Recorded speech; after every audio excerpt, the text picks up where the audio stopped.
Karaang balay sa Talisay na sunog.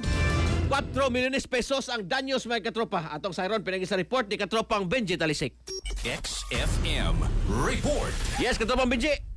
Yes, salamat ko na pag Joben maabot sa kaning 4 milyones pesos ang danyo sa kaning sunog ang Ulbo. Kaginang buntag ya sa may kinini ang may lawaan dos Dagbeselisay.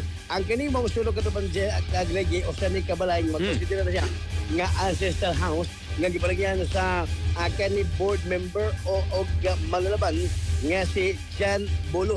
Ang Juan Bulo. Oh, yeah, Juan Bulo. Juan, katong suyahan eh. Yeah. Yan Katuning Juan, I am sorry. Yeah. Magkonsidera siya nga kuha kito pagbigi as an house.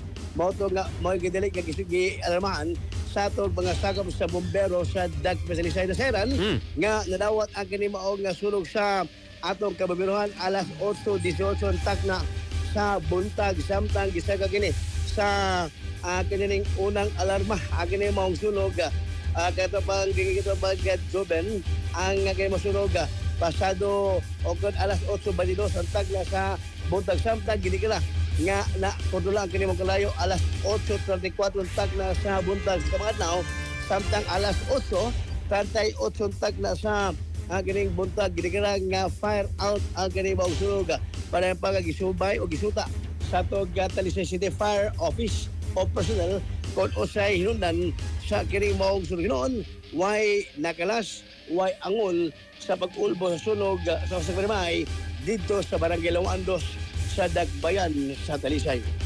Mao kanang update report ginahimo sa patrol sa sunog nga miulbo sa adlaw Huwebes pitsa 23 ning buwan sa Hulyo 2026. Alas ng Quezon Pilipino para sa Pilipinas, inyong katropa, Benji Talisik, XFM News. XFM Report. Cellphone Plus Gold, mapalit sa mga butika sa inyong lugar.